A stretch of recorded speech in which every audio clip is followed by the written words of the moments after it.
Hi, my name's J-Dub. I'm a videographer, entertainer, and I love to eat. I'm not a classically trained chef, but believe me when I say,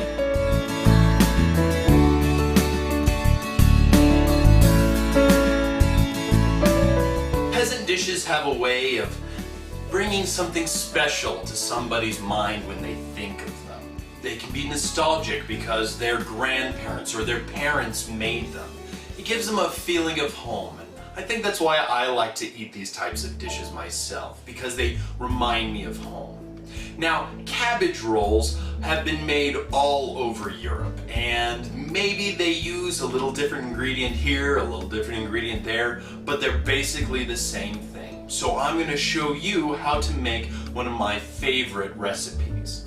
For this, we're going to use 8 large cabbage leaves, 3 cloves of garlic, finely chopped, 1 pound of ground beef, 1 cup of cooked rice, 1 beaten egg, 1 teaspoon of onion flakes or onion powder, 1 tablespoon of mustard, and 1 teaspoon of salt.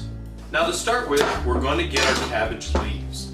It's much easier to chop the end off of the cabbage and carefully dig into the end to take out the stump. Look for the edges of the cabbage leaves and see where they fold in. Then see how they're attached to the base. Cut the base and then carefully unfold each leaf. It will take practice, but you can get some good leaves if you're careful and patient. You have to be careful not to tear them too much. I say too much because you are going to tear your cabbage leaves. You just have to be a little careful not to do too much damage. Wash each leaf to get the dirt and gunk off and place them into a pot. Then fill the pot until the leaves are submerged and set it to boil. If you want to add a little bit of extra weight, just add a very small bowl to there, and you can even add water to give it a little bit more heft to get it all submerged. You're going to want your cabbage to boil for about 5 minutes. You don't want to get your cabbage leaves soggy, just so that they're a little bit more pliable. Okay, now let's get to our filling. We're going to combine our meat, rice, eggs, onion powder, mustard, salt, and our chopped garlic into one bowl. And then the fun part, hand mixing. With clean hands, mix all the ingredients together. You're looking to squish them into a sort of meat ricey paste. And when that's done, your cabbage leaves should be ready. We're going to drain the cabbage leaves and let them cool, and then start putting our filling into each one. Now here's where you're probably going to have to use your own judgment. We're not making small rolls, but we're not making gigantic ones either. So if you come up to just about 8 rolls or just a little under, don't worry about it. We're looking to fill them so they wrap kind of like this, so that they fold into a nice tight package and so that the leaves overlap.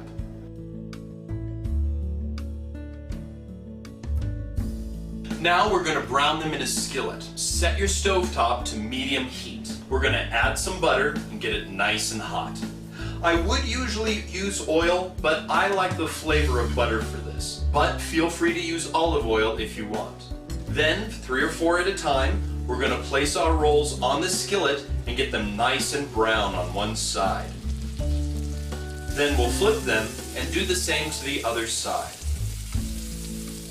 Then you're going to take them out, add a little bit more butter or oil, and repeat until you have them all done. Now this will add a nice crispy texture to your rolls, and it'll give them a nice flavor too. When the last batch is done, add all the rest back to the skillet and add in water. About 2 cups should do it. Bring the water to a boil, cover them, and then lower the heat to a simmer. And we're going to allow them to simmer for 30 minutes. And really that's all there is. Served with a side dish of either potatoes or rice, it becomes a very filling meal. If you like, you can get a packet of brown sauce and add that to the top to give them a deeper, creamier flavor. Or a dollop of sour cream and some chopped green onions can be a nice topping too.